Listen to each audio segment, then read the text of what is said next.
Oh, I can hear it now.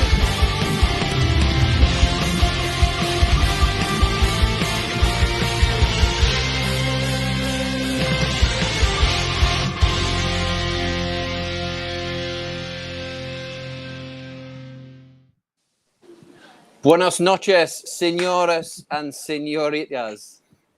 Welcome to ExtraTyne. Joining us again from far-flung places. I'm in Ibiza. Scott is in Amsterdam. Laura is in Costa del Felon. And, of course, Ian is joining us all the way from Blythe? Wallsend. Wallsend, man. Wallsend. Every week. But I'm sure you said you were in Blythe. Anyway, he's in No, Wallsend. It's because Blythe begins with B, and so does the Balearics, which is where you are.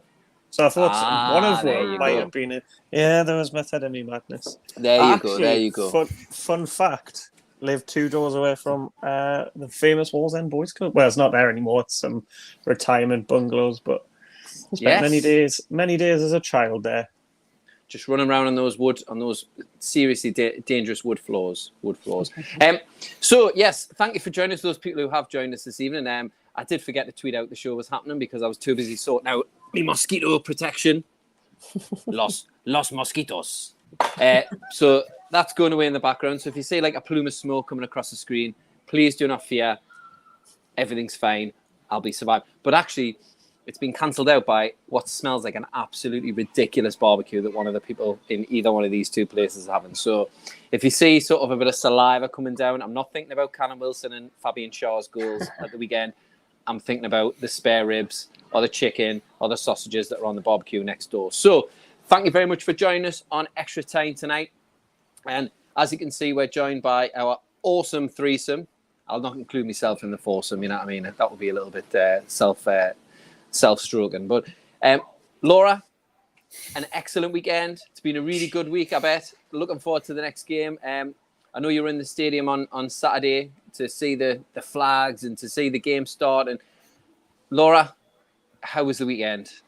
Oh, it was just like undescribable, wasn't it? Like, even I know you weren't there, sorry, but like the build up, everyone was actually excited in the pubs and stuff, and it was nice to have conversations with people that are like optimistic conversations rather than like, oh, dreading going to this and the game spoiling the day out and all that generic things we used to say, those cliches, and we got there and the flags didn't disappoint either. The song, like, I had goosebumps, like it was unreal, like, and so well done to War Flags. It was a very good choice of song because it did feel like a new beginning, a new Newcastle. And then the game didn't disappoint either, and I know it's been said lots and lots of times, but I just like was talking to me dad and Stephen and that in the pub, and you can't believe how dominant we were. And yes, it was only Notts Forest, but look at Liverpool, look at who Brentford were playing, I can't remember, but they did. It's not easy to play a newly promoted team, and we did absolutely brilliant at it. Yes, they were poor and they were poor, and Saturday will test the waters a little bit more, I would imagine. But no, it was just brilliant. 2 brilliant goals, and the only disappointing thing it was we didn't score in the first half, and we could have scored more. And but overall, just it was a brilliant day, and it was good to start the season on 3 points for the first time in a while. Especially at home. Ian, whereabouts did you manage to catch the game? Were you in the stadium? Were you in Wallsend? Were you watching some dodgy stream, or were you a good boy and listening to the radio? I mean, there's more chance of winning the lottery than getting a ticket at the minute, so I just had to rely on the old foreign channels on the old Amazon Fire Stick in Wallsend. But yeah, it was a good game. I missed the first 10-15 minutes because I couldn't sort the stream out. But just to echo what Laura said, it was just a really good atmosphere. I had like the first 10 minutes on Soccer Saturday, and I was saying they were just absolutely bossing it. But yeah, it was a really good performance. And like Laura said, it's not easy to play a newly promoted team. And that's what my worry was that Forest is not just like a promoted team that's been out of the Premier League for a couple of seasons, like 20 odd years. So they would have been well up for it. I was out on Friday night before the game. was talking to a couple of Forest fans in the takeaway, and they were bang up for it, and they thought they were going to cause a bit of an upset. Yeah. So going into the game, I had that in the back of my mind. But like you say, Fulham done well against Liverpool. I think it was Aston Villa. Bournemouth played and beat Bournemouth, them. yes. So it's definitely not the no pushovers, and they showed that last season. But I thought we controlled the game absolutely brilliantly. And it was just full of optimism. It was a nice sunny day as well, which was always good. It looked great on the telly. Yeah, Scott, I know you and I were, we were far away from the stadium. But do you think that, obviously, picking up on something that Ian just said there about, the Forest fans are feeling quite optimistic. Do you think that was actually, when you reflect on it, probably misplaced, given, Fulham had a decent result, Bournemouth had a decent result because they've got relatively settled squads, and Nottingham Forest had a lot of new players sort of bedding in. Do you think theirs is going to be a torrid season, or do you think Steve Cooper is going to be able to turn it around for them? I know it's only after one game, but it looks difficult for them. It does. It's a tough one to call, because I think the last team you want to play when you're coming up, apart from the top kind of four, would probably be us, because we're on that run of form anyway. And also, we're playing with a ton of confidence. The stadium is a fortress again. So, a lot of those players will probably be hoping for maybe an easier fixture than going up to Newcastle and having to face, like Laura said, war flags in the atmosphere, and then also a team playing as well as they did on Saturday. I think, it's one of those things, like when you start a new school, it was like, oh, watch out for the bullies in year 11, they'll get you. And it felt like we were those bullies in year 11 who were just like, welcome, here's your initiation, you're going to get a drubbing. Head down the toilet. Heads down the toilet, I like I say, although the goal line didn't maybe look like a drubbing, I think if you look at the stats, I think it was 11 corners or something we had by 60 minutes or something. It just seemed like we were never-ending corners. It was a good welcome, I think. But I personally think Forest might be the one of the three that have come up who maybe is the surprise package out of those three. Right. I think they'll pick themselves up. I think they've got some good players. They've signed some good players. Yeah. They just need to click. And I think once they click, they'll start getting results. It's only a matter of time. Yeah. I think maybe they just need to pick up a couple of just, little draws here and there just to kind of get rid of that zero. And then, I suppose you never know what can happen in the league. It's one game. One performance for Forest will do it all. Yeah.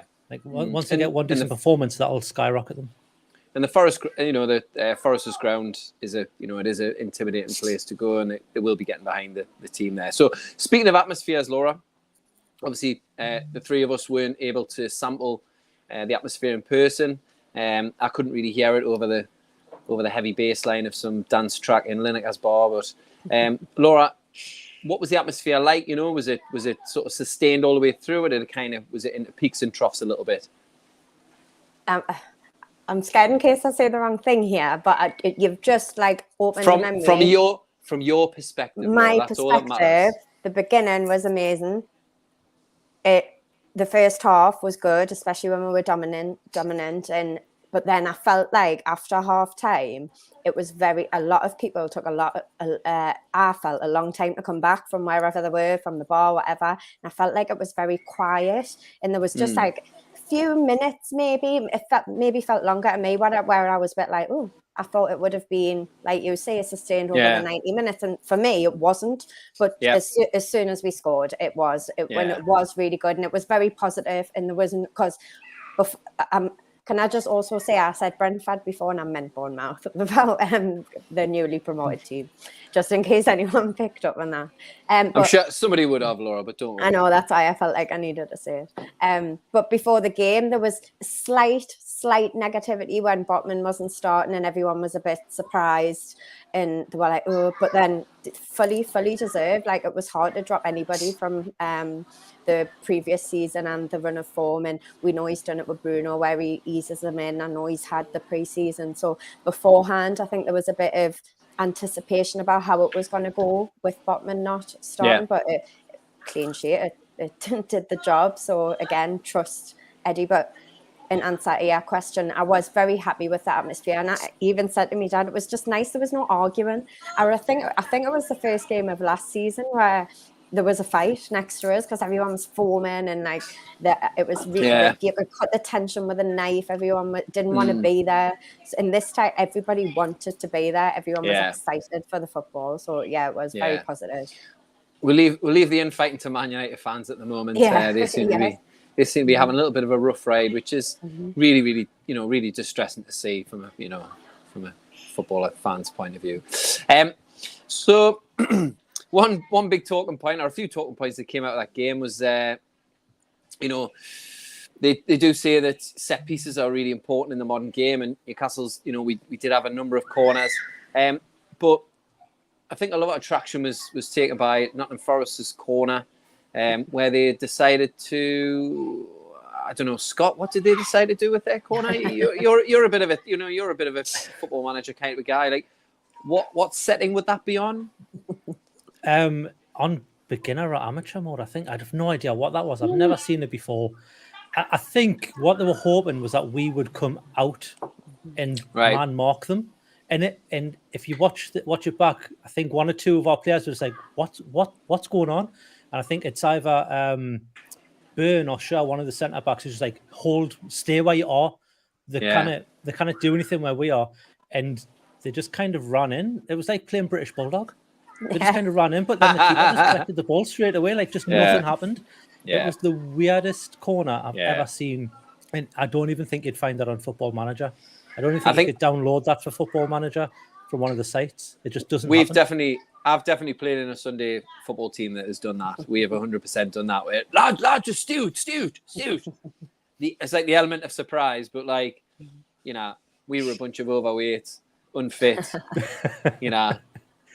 probably half cut, drunkards, and these are professional footballers. But I suppose I was a bit worried though that Newcastle's it was either the Instagram or the TikTok actually did put on, like, taking the piss out of it. I was like, I was like, I'm not sure how I feel about that. Like that will come. These type of things come back and bite you in the arse. But I suppose those are the times that we live in, I guess. But they can never do it again now. Like, obviously they'd prepared for that, and then they were like, let's do it, and then it failed so miserably that it's a bit full on anticlimax. So they can never try it again now. Ian, who gets the blame for that? Is the corner taker? Is it the players? Is it the manager? Who carries the can on that one, Ian? Come on. You would imagine that they've got a set play coach. It doesn't seem like we have. You would imagine. You would imagine we would have one for all the corners we had on Saturday. Were very, very poor from, but I think we've always been really, really poor from corners. Yeah. Incidentally, just talking about Sunday League, I remember the best ever set piece routine was against. It was against. No, hold on. The team against us. So it was the team that I was playing because we were terrible. Because I was playing for them. They did this thing where like someone went over to take a corner and he loudly went, "Oh yeah, such and such, you take it," and just like passed it to him. Oh, and he rolled it out. And then he swung it in and they scored. I was just like, that was really clever. But they should take note of Percy. I think it was Percy Main when they were still going. I've had the same thing where they rolled it out and then this kid took it and just absolutely lashed it in the top corner. And we were like, eh! And the referee was like, well, counts, very, very clever. But I don't get the whole start and sprint from the halfway line. I just didn't get it. But maybe it'll come off for them against another team. Yes, who knows? Yes, you never know. The element of, maybe they'll think they'll never try that again. And then when they do, the element of surprise, they'll kick them in the backside and they'll get a goal. You never know. There's Raza just putting a comment in there. Cheers for the ticket, Roger. Where's he? What do you mean? Where's me tan? Me tan looks good. To say you're very bronzed. I've been here for 4 weeks now. I think is it 4 weeks I've been here? 3 weeks. 3 weeks I've been here. So I would hope I would have a tan by now. I would hope. All the people you sit with came in the pub after and they were asking after you. Oh, were they? Oh, Guy. Mm-hmm. Hopefully, he might be watching. You never know. He said he was gone home. So if he's got a bit of downtime, you never know. But yes, Raz will be there for the. I missed the Man City game as well, so he's got me ticket for that game as well. So good luck, Raza. Enjoy the game. And his good news is his little one's back home and things are looking really positive. So that's a really, really good news. So we're all very, very pleased in this household. So is he. So well done, Raza, and well done, little Liam. He's a little Raji, little tough one. So a lot of news. I suppose there has been a lot of stuff going on this week, and one of the main topics of conversation that I've seen on Twitter and on Facebook and on any sort of like social media platform and any WhatsApp groups is about this 4th shirt. Now, when it was rumored to be just a training shirt or like a warm-up shirt that the lads are going to wear, it kind of split the camp. Definitely split the Gallowgateshots WhatsApp group. I'm sure everybody else's WhatsApp groups were a little bit split. I didn't like it at all. It's kind of grown on us a little bit now. I've seen Callum Wilson in it because he could basically make a bag of potatoes look attractive. So, Scott, it's a special edition 4th shirt.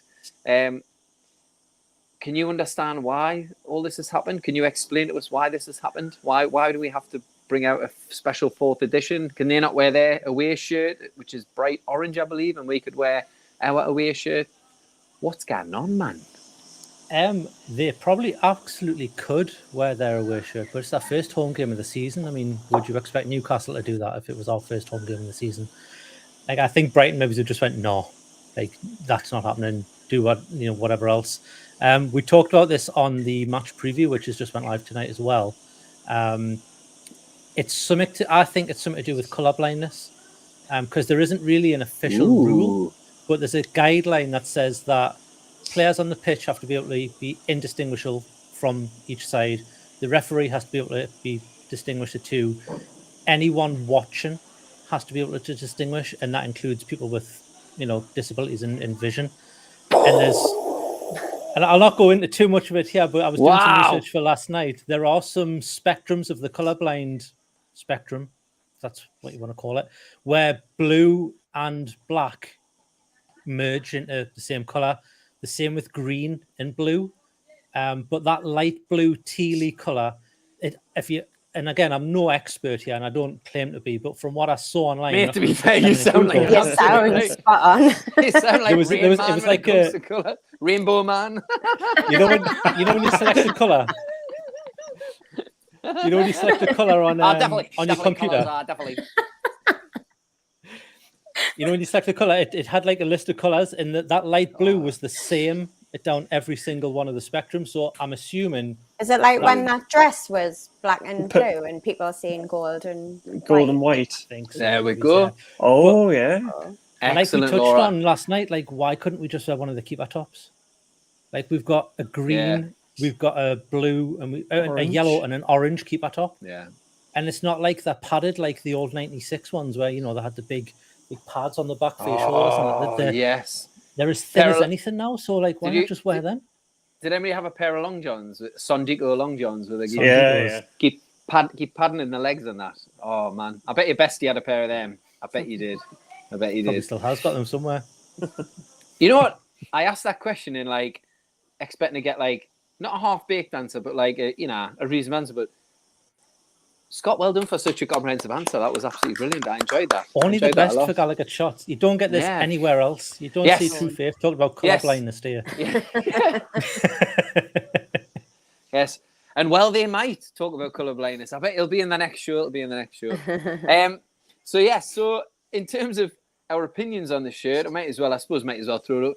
Laura, a bit too busy for you, or do you like the reminiscent, the nice wander through Newcastle on the shirt? I don't mean to be rude, but I honestly couldn't give a shit about the shirts. Like, I'm really not. Okay, Ian, how do you feel about it? I'm not a big kit person. Like, not bothered. I just like the black and white ones. I'm not bothered. Okay. Okay, so Sorry. No, we'll just remember that for future, Laura. Don't worry, we'll remember that. Don't do a kit episode because I won't join. Kit episode. Who does? I mean, we've done several actually. To be fair, I know. Still waiting for that goalkeeper one. That was promised about 3 years ago. Yeah, they love it. Don't say anything. Fucking hell, you might set her off again. Ian. Laura, just plug your ears or take your headphones out. Ian, what do you make of it? I Do went you the like opposite it? way. I went the opposite way to you. I started off, I really liked it. I like the teal, I like the teal and blue. But then was You're not sat staring. colorblind, are you? Because did you know that? I'm on some sort of spectrum. In terms of the actual design, so I spent about 5 minutes looking at it on the match preview yesterday, and the more I looked at it, the more I didn't like it. The St. James is on about 3 or 4 times, and then the time bridge isn't prominent, and then it just looks like Castor thought, like, got a group of people and just being like, right, what can you include that's to do with Newcastle? What do the Geordies like? Yeah, like and just bridges, basically like sausage rolls, get them on there. Yeah, aye. I mean, it's a nice sentiment, but I think the more I look at it, very poorly executed. And also with the noon or whatever, Zune, what is it on the sleeve? Yeah, just horrendous, cheap plastic stuff. Aye. So, Aye. not that I can, because obviously I've looked today and it's sold out in the first day. But I wouldn't be rushing. Wouldn't be rushing to the shops. Somebody likes it then. I was Somebody going to likes say it. everybody else has then. And Scott, just a quick one from you. Is it a yes or a no? Is it going to add to your? Are you going to add it to your shirt collection this season? I did like it, but then someone on Twitter posted it with the Queen's head on and the Bank of England on the side, and I think it looks like a fiver now. Yeah, I cannot unsee it. Yeah. I cannot unsee that. Yeah. So it's a no for me, but that might change if JD gets it in over here, which they might do. I might order it and see what it's like, and then send it back if I don't like it. Yeah, I think you've got to see it in person. I think it might be different in person. I could be totally wrong though. Harry went today, didn't he? It looked like that was the darts player was wearing it from the leaked top from a few seasons ago. But we were saying with how bad Castor is, it'll probably be like the Swing Bridge instead of the Millennium Bridge that's printed on it, and be like Roker Park instead of St. James's or something. It might get delivered by the time we get a new stadium as well. You never know. You never know. We never know. Let's not go down the new stadium route. Let's not open that can of worms. God, we nearly had Lauren palpitations about a shirt, and that's what got us started on the stadium. Right. No, I know. Okay. So, just picking up on something, I saw that it was quite given that Newcastle entered the Carabao Cup at the second round stage this week. A lot of questions were being asked, or a lot of people were getting involved with the Toon polls this week regarding whether you would prefer to win the Carabao Cup or to get into the Champions League. Now, I offered my opinion on that one, and I would much rather win a cup because the shiny things very rarely come along for us. So it would be nice to see. But in terms of you guys, Laura, would you? I think you would probably rather see us win a cup. Yeah, it was a no-brainer for me. I think I seen more. I don't know what the final result was, but what I seen on Twitter from the people I follow, there were more in our camp where I just love to, like, and it's as cheesy as it is, like, I just want to say we'll win something with me dad, like, and he's getting on a bit now, so like I really like. Laura, don't just set us off. Imagine little Mal. I know, and that's all. It's now that like we've got ambition now. It's the only like one thing that I would just love to happen, and to get Champions League. Realistically, we're not going to win Champions League, so I would rather get into Champions League later on when we've got a better squad and more chance of competing. And when you look at like who's won the Carabao Cup in the past, I just had a look before we came on, and I think like Sunderland got the final not that long ago. And who was, I can't remember who. Swansea won it, I think. Yes, against Swansea. Bradford. I had a look, and so there is like a chance, like a lesser team, if you like, can win it. Why not? I would love to. Yeah. Ian, are you in the camp of wanting to see some silverware paraded around St James's and the surrounding area? Well, thinking about it, I thought Champions League, because you better yourself, like basically to get in the Champions League, you've proved that you've been really, really good all season. But then thinking about it, now I'd want a cup, because with the cup, then you would get into a European competition anyway. So you'd still have Europe, a better chance of progressing in Europe as well, because it's not the likes of Real Madrid and Barcelona you'd be facing.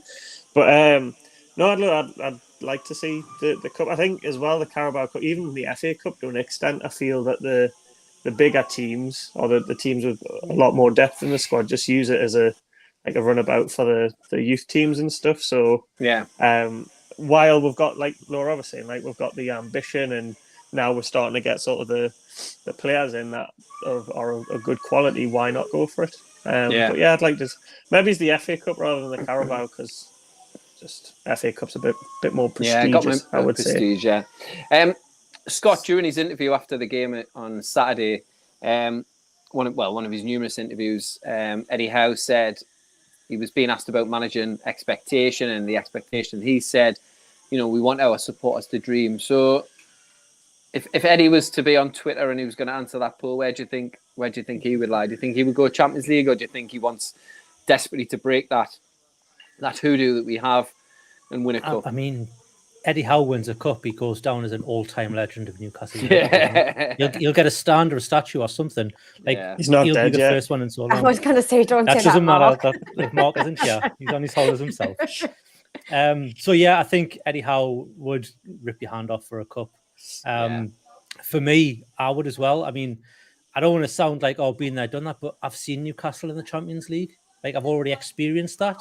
I've never experienced just winning a cup apart from, a couple of championships, and I'm not belittling the championship at all, but it's not classed as a major tournament.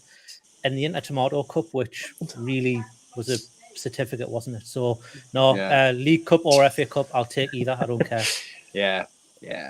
I think so. I will go back and check on Toon Pros. I'm sure somebody in the comments might be able to track that down and see what the end result was, but surely it would be weighted towards actually winning a trophy.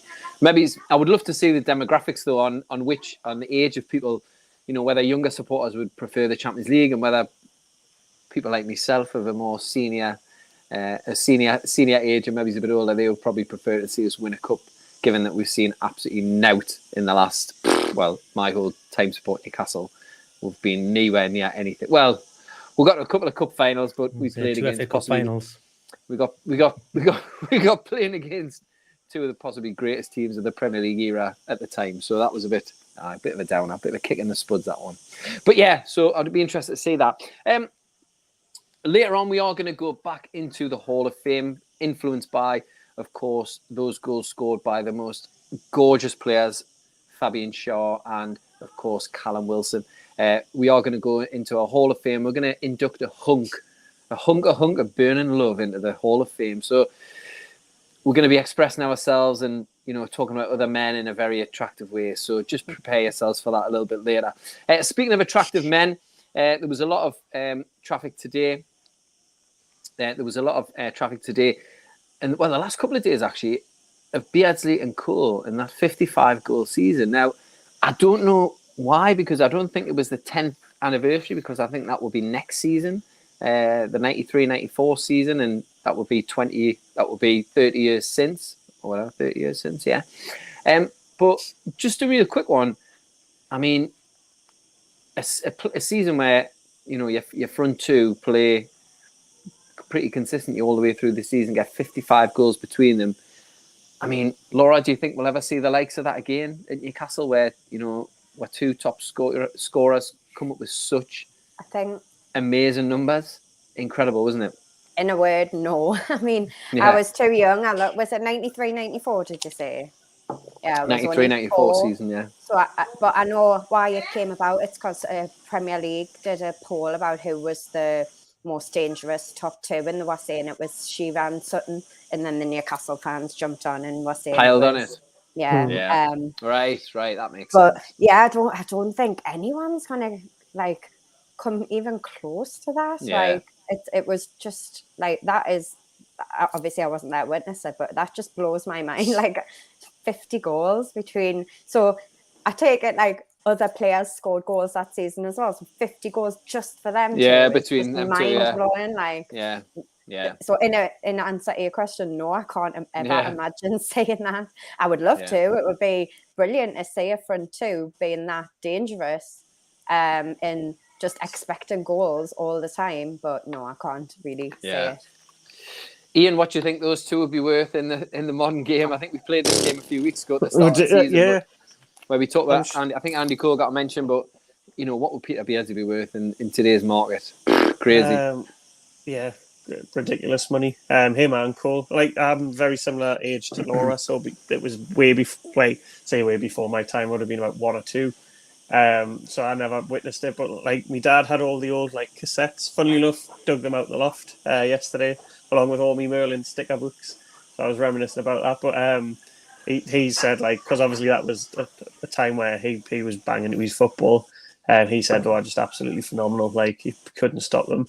Because even now, like, not that I'm comparing them in any way, but the closest sort of consistent duo of scoring and assisting is Kane and Son at Spurs.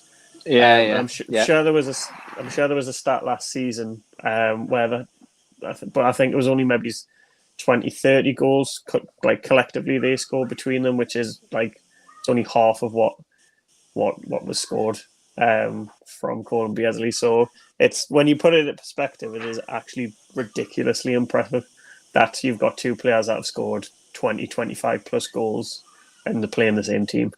Yeah. And it makes it even more of a travesty that would never won anything with stats like that. Yeah. Was it that of an even split? Was it like 25? Like, what was the split? Does anyone know? Did Cole get? I mean, I think he got 40 in all competitions, didn't he? Did Cole get that season? Cole got Cole, Beardsley was providing Cole a lot of goals. Like, Right. and, I mean, probably just as many as assists really than anything else. But yeah, I don't know the exact split, but it was Andy Cole's. It was this season that kind of people started paying attention to Andy Cole. Yeah, So that just reminded us of something. I don't often do this, but when you said about providing assists, did you say that hoo-ha on Twitter about someone tweeting about Maxi should have passed to Mickey or Wilson? Was it Wilson? Yes, I seen that. Yeah. There was what 2 do you opportunities. think? Do you think like you should have had a shot, or do you think you should have passed it? Or I think looking back, when you freeze frame it, it's easy to say, "Oh yeah, you should have passed it." Yeah. I mean, St. Maximin, for all that, like I was saying on the match preview yesterday, I'm one of his biggest critics. I don't really rate him. Yes, he gets you excited, but his end product's not great. I thought he had a very, very good match. I thought he was probably a candidate for man of the match. And he's a forward player. He wants to score goals, so he's probably not going to lift his head up in a split second and see Miggy and Wilson there for a tap in. But Wilson wouldn't have passed it. Right, exactly. No. Mickey would have. No How many chance. times did Mickey pass it when he should have just had a shot? That was annoying. But so I just wondered your thoughts on that. Yeah, I mean, just before we move on completely from the Forest game, Bruno? I've got me flag. I've got me towel out for Bruno today, but you know, Bruno's passes through, particularly to Miggy, were excellent in the weekend. I mean, you know, I picked him out so many times, and it really whet the appetite for the season for me. You know, that was really, really good to see. You know, and I think we've lacked a lot of partnerships, and I know we're looking at signing and maybe he's a right-sided player, but you know, it seemed to me like Target and ASM worked a little bit better together. Trippier had a bit of a good understanding with Miggy. You know, there seems to be burgeoning partnerships, like probably not as prolific as Cole and Beardsley, but Scott, it's really important to have these partnerships across the field, isn't it? It is. Even just kind of small little link-ups like that, you've got to have an understanding. It's very apparent when Wood plays alongside St. Maximin. They either don't get on or they just haven't worked on anything. You can tell they play like 2 players who've never met before at times. But you see Saint with Wilson, you see, like I say, Target and Saint, you see even Bruno and Joe Linton, just like the way they pass it between each other in that middle. It's all really nice. And then you've also got, like, you know, your centre-backs who didn't see it so much at the weekend, but at the end of last season, we were quite happy to pass it between, you know, the 2 centre-backs, maybe bring in the defensive midfielder and just play little triangles, just keeping the ball, not progressing anywhere. And it builds confidence in the team, seeing that partnership going, well, I'm fine because I've got, you know, my mate playing next to us and he's got me back and I've got his back. But it also, I mean, it's a beautiful thing to watch as well. Like, it's going to take me a while to get used to it, man, because my heart was still in my mouth. Like, and even when the crowd were doing the ole, I was like, no, don't do it. Don't. Like, I was really panicking stuff. So I do trust them, but it is going to take me a little more longer to get used to that confidence about passing it around. I don't think you'll be the only one, Laura. I think a lot of us, we start to sit uncomfortably a little bit, and you have those fans who are quite calm and cool and like, oh, this is I'm what, not one of them. this is, I get the anxiety. I get that.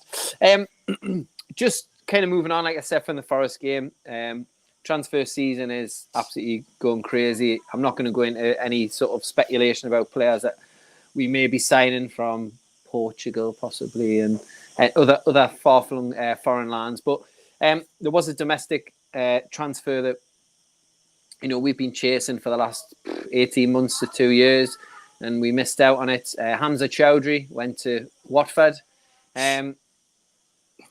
Ian, devastated to miss out on Leicester's sixth choice centre midfielder, who was going to be who was once going to be the linchpin of our centre midfield. It's devastating news. It's mental to see how far we've come, really, in terms of that. But I think if we had got him in, that would have been the title guaranteed. No disrespect to him. Obviously, we're in for higher caliber players now. But I think it was this time. Was it this time last year where we were struggling to pay £1 million for a loan deal for him? Yeah. And now we're linked with, anyone and everyone. But it is, like I say, a sign of the times of the quality of player that we're now after. But I wouldn't lose any sleep over not getting Hamza Chowdhury this season. Yeah. Thinking of discussing, Ian, going back there to the past. I know we played Brighton at the weekend, and Scott, you were saying your match preview's gone live. Did you put that on today? Was that pre-recorded and put on today? Yeah, it went live for members this morning, and I think it's going live for everybody else tonight, or it might already be live. I don't know what Chris has done.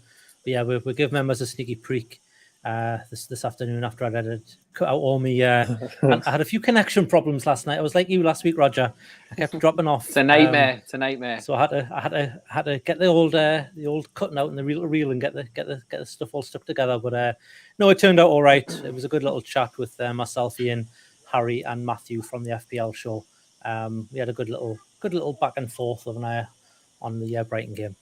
Nice one. So, if you're watching, if you follow the Gallowgateshots YouTube channel, if you subscribe, get involved with that. Have a look at it. Have you made your predictions as well?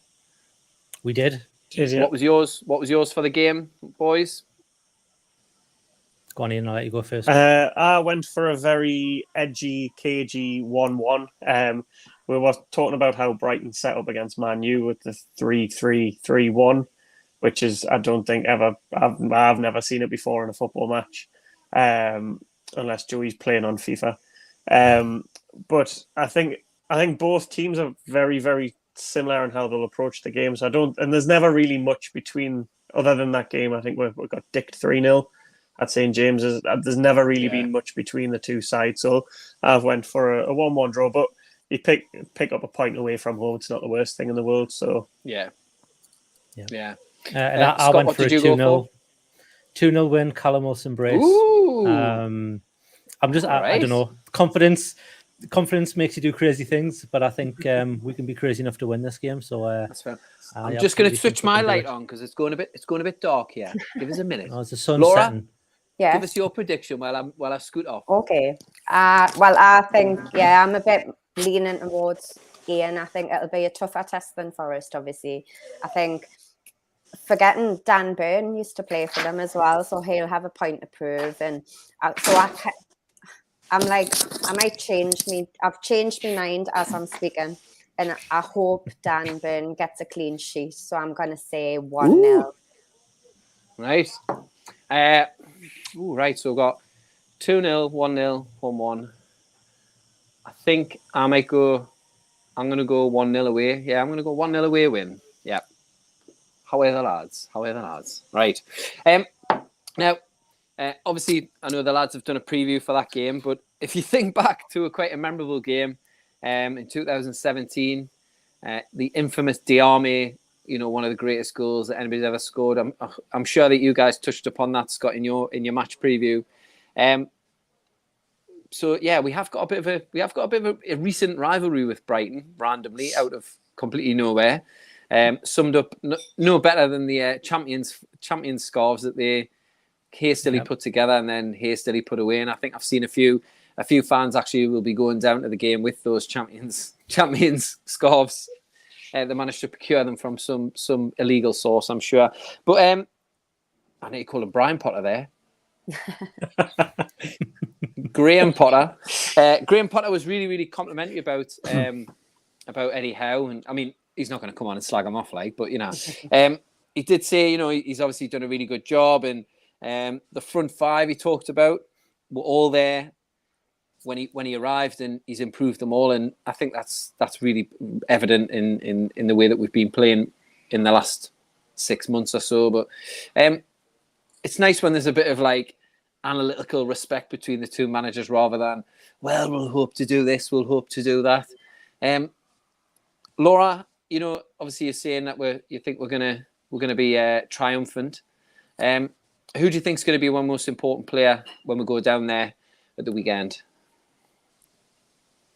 But one of the midfield, I would say probably Bruno, like you were talking. It depends how do you think he'll keep the same team? He likes, like, he's not going to mix it up, is he? Like, or is he? I don't know. I think only if there's an injury.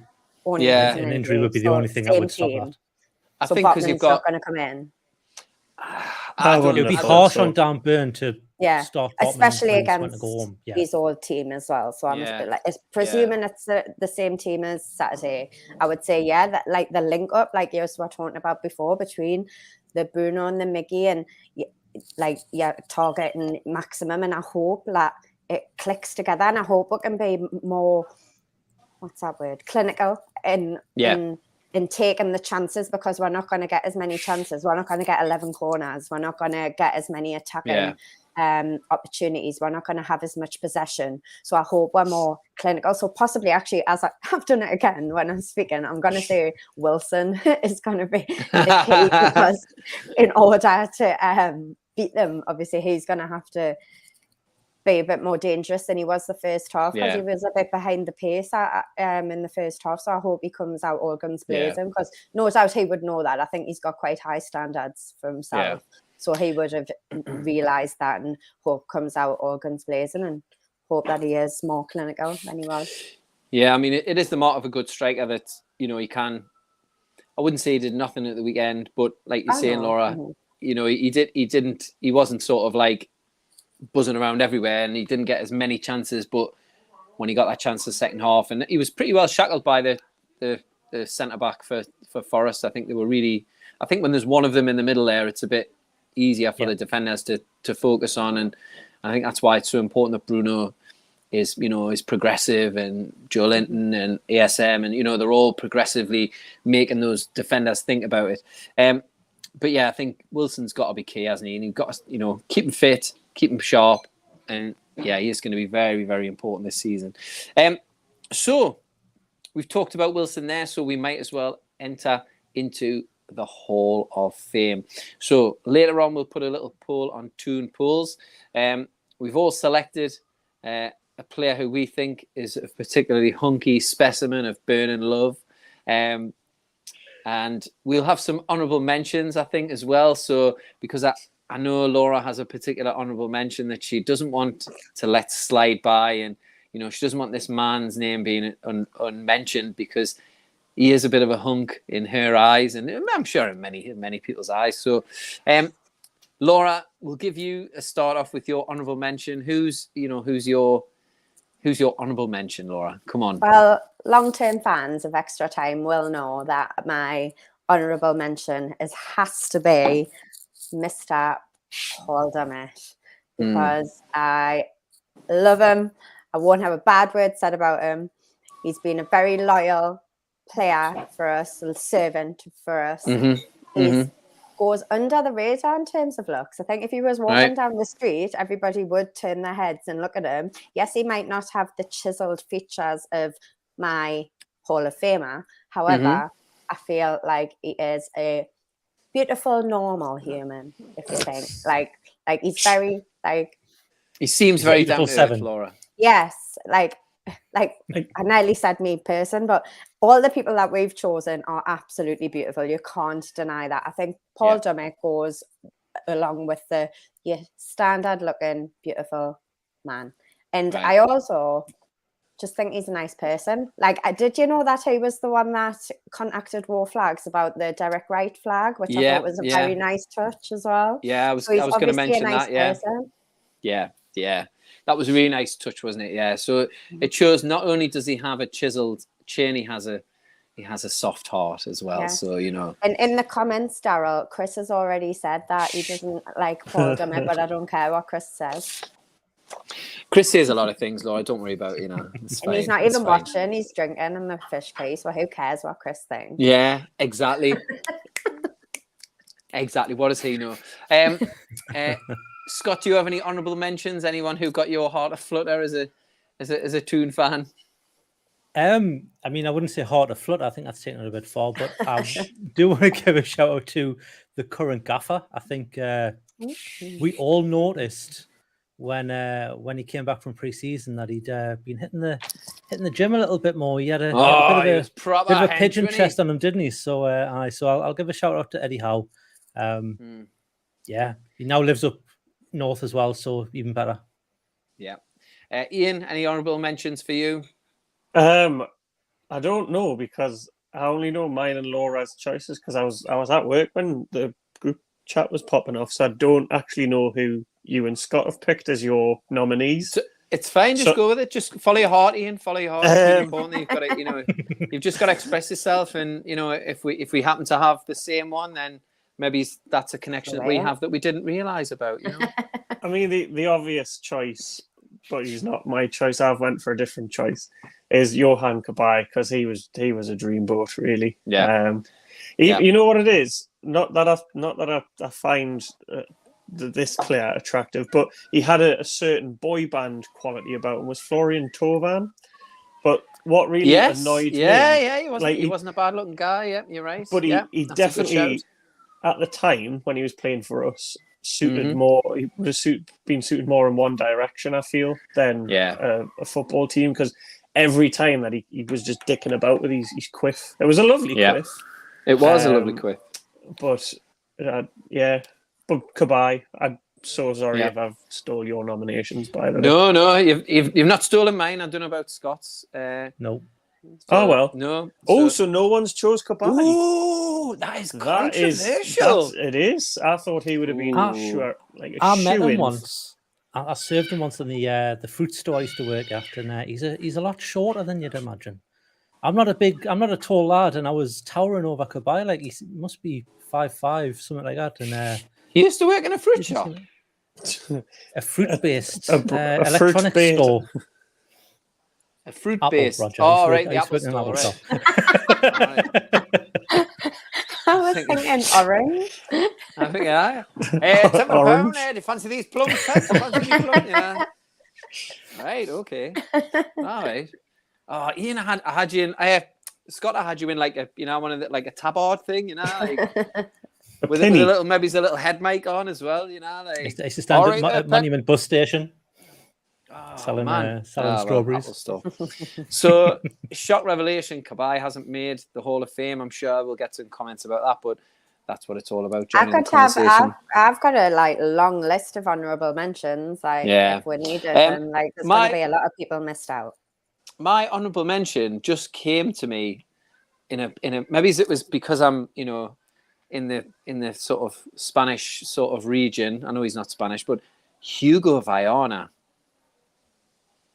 Now, Hugo Viana was a handsome young man.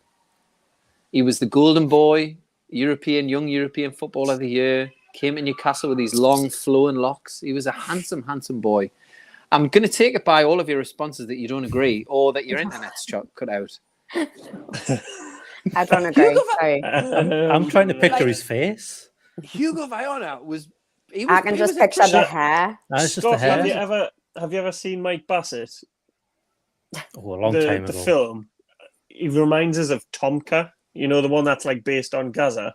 He reminds us of him. Yeah.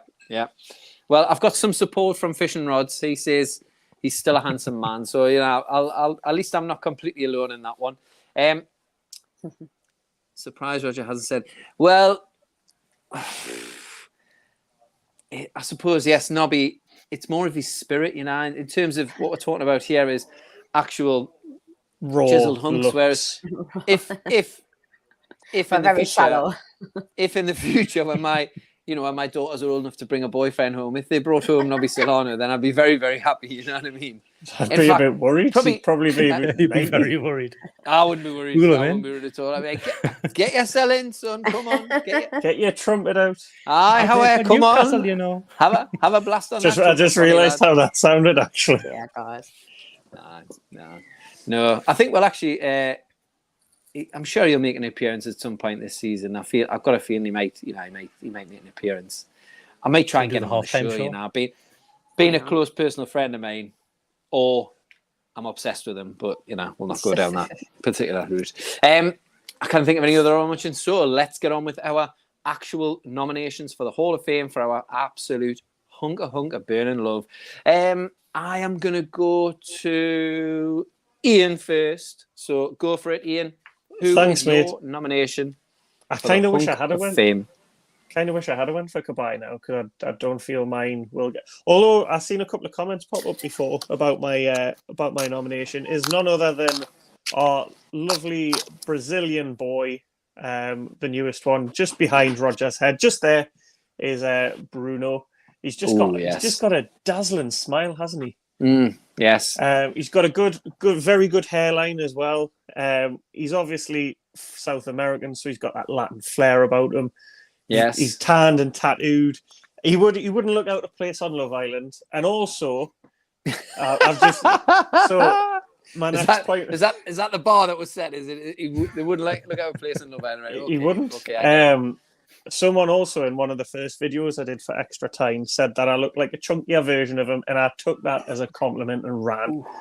I mean, I'm not an athlete, so I'm bound to be chunkier than him. I don't think I look anything like him, but I took that as a compliment because I think he's a lovely looking guy, and I wish he would come round. Wish he would come round for tea, because he just seems like such a nice lad. He does. He does. You could go on a little dog walk. You could maybe go on a dog walk with him. You know what I mean? He's sensitive.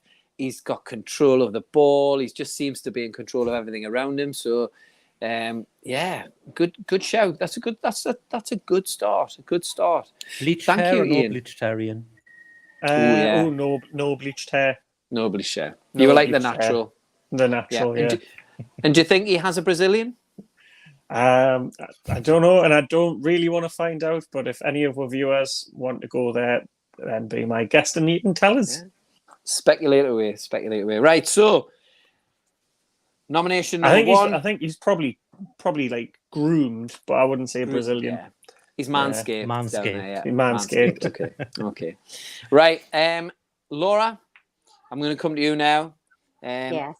Obviously, you know, we know your standards are very, very high. Yes. Given by your nomination or your honourable mention of Paul Dummett. So, Laura, who is your hunk of burning love? None other than our key striker, only striker, well, not only, but key striker, Callum Wilson. Yeah, I don't even feel like I need to argue this point at all. All you need to do is just look at him. He's just like perfection is the only word to describe him. Like his teeth, his features, his eyes, his physique, his skill, his talent, everything about him. He's the whole package. And he's a very private person. I didn't realise he had a wife and children, which I also quite like. I don't know if he's got a wife, but he's definitely got a... Yeah. I don't mean I like someone with a wife and children. I mean, like, I like how private. Home wrecker. No, I know what you mean, Laura. I know what you mean. It's nice to, to find that they're respectful, family man and all that sort of thing. Yeah. I think, I don't think there's many who will argue with you there from, I think, both sides of our support. I think, in terms of, I think you represent his skill as well as his attributes facially and aesthetically, we'll say. So, So, Wilson, great shout. Really good shout. So, Scott, I'm going to let you go last. So I'm going to go now. Okay. And my nomination, actually, if you probably rewind the clock 30 years, you have, our modern day version of this gentleman is Callum Wilson. I agree. It's got to be Sir Les. Sir Les Ferdinand. I mean, like Laura said, you could probably say exactly the same for Sir Les. Power, poise. He could leap like a salmon, and he had like, you know, a body like absolute granite, a winning smile, excellent cheekbones. He was just, and his goal scoring prowess was absolutely unquestionable. The partnership he had with Shearer and with Bielsa as well when he first came, you know, what a player, what a man, what an absolute god. And, you know, he's managed to maintain through the years. He's still, you know, he's still a fine-looking fellow. He's matured very well, like a fine wine, although I'm sure he tasted good out of the bottle the first time. But, you know, he has he's definitely matured. And I believe I think he's a QPR sporting director now, and I think I've seen him a few times. And he still maintains that chiseled look. And, yes, he sent many a heart to flutter over the years. I think one year I was doing a Secret Santa, and one of the lasses I worked with had a bit of a thing for Les Ferdinand, so I bought her a reversible pillow. One side had Sir Les on, and the other had I think she had like a Frenchie, or she had some sort of dog. So I put the dog on the other side, so that like when her husband was there, she could flip the dog around, and when her husband wasn't there, she could gawk at Sir Les. So my nomination is the absolutely irrefutable, the godlike goal scoring machine, but also no doubt a love machine as well, Sir Les Ferdinand. So Scott, it's down to you. Yes. Who is your nomination? So I went of a player of the same sort of era as Les Ferdinand, person that Kevin Keegan brought in all the way from Paris in his bag, and I went for the one and only David Ginola, or David Ginola, if you want to shout. If you want to say it properly. Now, I don't think you could have found a topless shirt. You could have found a topless picture of Callum Wilson and Les Ferdinand, and I think you're trying to sway votes. In the 5 minutes I had to find the pictures. Believe it or not, this is one of the first ones that comes up if you type in Ginola was NUFC. it? I was trying not to get a Tottenham. If you type in Ginola topless, he doesn't even have to type that in. It's saved already. Yeah. It's his screensaver. That's in my folder on my desktop. Yeah. But I want to give a shout out to my my middle school French and form teacher, Mrs. MacDonald. She was Newcastle Barmy, and our classroom was full of Newcastle United pictures. And she actually took her on a ground tour as our end of year prize, like treat. But once Ginola signed, that was it, because she was a French teacher. The walls were just covered in David Ginola photos. Yeah. So shout out to Mrs. MacDonald for teaching me very, very good. She was a good teacher, but I kind of speak it very well French, and for also kind of getting us all to be a bit football mad in that year in middle school. Nice. I think, to be fair, I think, you know, this is a category that could have had a lot of possibilities, you know, but I think we've represented them pretty well there, and I think that'll be a hard fought. Will it be? I think it'll be a hard fought one. I think missed out as well. How then? Fabian Schär. Oh yeah, of course, Fab. Yeah. That's who I thought one of you would have went with. No one even honourably mentioned him. I'm old school. I thought I'd just go with one honourable mention. I thought when we were you, but yeah, I suppose he does deserve an honourable mention, given that he did score at the weekend, an absolute carbon copy of the goal he scored against Burnley, obviously, which is a lot has been made of. And I love that half and half video where you see both goals at the same time, at the same speed. Yeah. But yes, we do have some. We've not had some bad looking players over the years. I mean, we've had some ugly ones as well, but we'll not go into that. We did talk about Beardsley earlier. Yeah. Bless him. Even the tide wouldn't take him out. So get involved in Toon Polls. We'll put that on later on. So our options are from Ian. We've got Bruno Guimaraes. We've got Callum Wilson from Laura. I've gone with the gorgeous Leslie Ferdinand, and Scott has gone with David Ginola. And I think he left his picture up a little bit longer. Yeah, even now. He's a very handsome gentleman. Yeah, like he was on an episode of Coach Trip a few years back. He also did Stars in the Rise. Was he in the jungle as well? Or did I just make that Yes, up? Was in he the was. jungle, yeah. Yes, Yeah. I used to do a weekly roundup on ExtraTyne of David in the jungle. Yes, he did. Yes, he did. Ah. Yes, he He did. did. He did Stars in the Rise. He sang "Raindrops Keep Falling on My Head." So there's a bit Oh, of history really? knowledge about the Wow. original as well. Aye. I have no idea who find sang that the clip. original, so I couldn't tell you No, me who neither. he was supposedly trying to impersonate. But interesting. Raindrops keep falling on my head. Was it like that? Is That's it Is it? not? exactly how he sang it. Yeah. I've always remembered how he sang it because we used to take the piss Yeah. out of him, like the lads. That's exactly how he sang it. Yeah. you So we'll bring the show to a close there. Please remember to like, subscribe, and hit the was it the alert? Was it the bell? Was it the bell The there, bell. Scott? Ring-a-ling the ding-a-ling. Yeah, hit the Hit bell. the little ding-a-ling bell, and I believe you'll get an update. You'll get a notification when the next episodes go live. Just before we go, Laura, where will you be watching the Brighton game, or will you be tuned into your wireless, or will you manage to find it somewhere? I'm gonna try and find it because I feel like you just want to watch every game now, don't you? There was Yeah, a time when I yeah. wouldn't be that bothered, but no, I'll find a way. And Ian, will you have your naughty little stick out? Depends on the result. This weekend, because Little's on holiday, so I'm not up this way. I'm down at Sophie's, and she's not very fair when it comes to listening to Newcastle games or anything like that. So Oh, she's watching, isn't she, Sophie? Let Ian watch a match. she's probably, she's probably. Come on, Ian. You need to roll this one That's a back. well-timed disconnection. Oh yeah, you should cut him off. He should Oh, you're back. You're cut back. his internet. You cut your internet. Am I back? Aye, she wasn't. Are you back? You're back. I'm back. You're back. No idea. No idea what was said there, so I'll just have to watch it back. But nah, usually she's alright. But I'll just have to rely on Scott and his sport and replays. And I think I'm going to a Simply Red concert as well on Saturday. Oh. That'll be a roller And coaster. also, last thing. I get it because of the song. Last thing before you round off, because I forgot to do it last week, I need to give my youngest nephew Louis a shout out.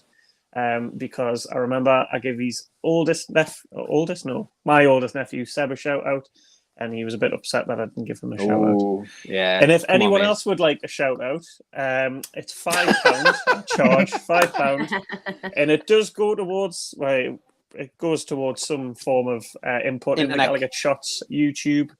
It'll go towards me meter because I've kept dropping off. Yeah. So anyone else wants a shout out? £5, just ping us, just DM.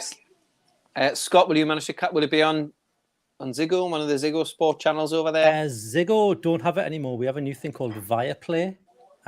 So it's basically I pay €13 a month. I get everything. Every single Premier League game, Carabao Cup game, Formula One, La Liga, Championship, whatever. But all games will be on that. So only downside to that is it's got Dutch commentary.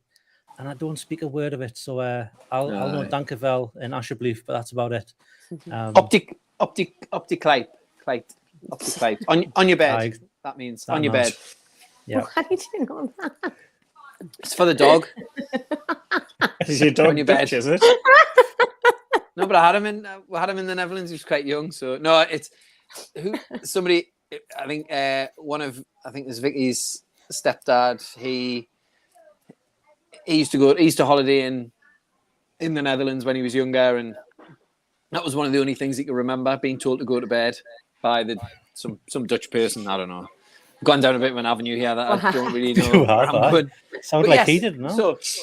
So yes, I watched the last game in Lineker's bar, so we won. So I have to. hopefully we're changing from the apartment here to an all-inclusive hotel. So we're changing on Saturday. So hopefully by 4:00 we'll be all sorted, unpacked, and my good wife or future wife will be able to she'll see that I get to see the game, but there's no expectation. We'll just see what happens. But hopefully I'll get to see the game somewhere, because you like to say, Laura, it's really exciting at the moment and everybody wants to see the game. So, but yes, so I'm sure everybody's looking forward to the game. So stay tuned to the Gallowgateshots YouTube channel. I know Chris uploaded a 5 things we learned video, I believe.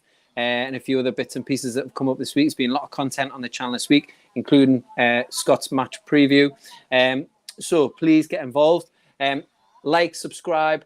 If you can, get a subscription where you pay, I think it's £2.99, and you get all the extra benefits of that, including getting into that Telegram group and that other early release type things as well. So please get involved. Thank you so much. Thank you three for joining us this evening. I've really enjoyed seeing you. I've got through all of my things on my list, and this week it's a unicorn colouring in. So we will see you next week, hopefully, and enjoy the game and enjoy your weekend, everybody. So cheers. I'm going to go and cover myself in mosquito repellent and go to bed. So thanks very much, Scott. You're the man with the finger on the button, so it's all down to you. Thank you very much to all those people for watching. Oh, hold on, I did some mentions. Tom, Raza, El Grande, Salmon, Freddie, Dan, Fishing Rods, Guy, and a few others as well. But thank you very much all for watching. Thanks you, and we'll see you round the corner. Bye, everybody. Bye. Bye. See you later.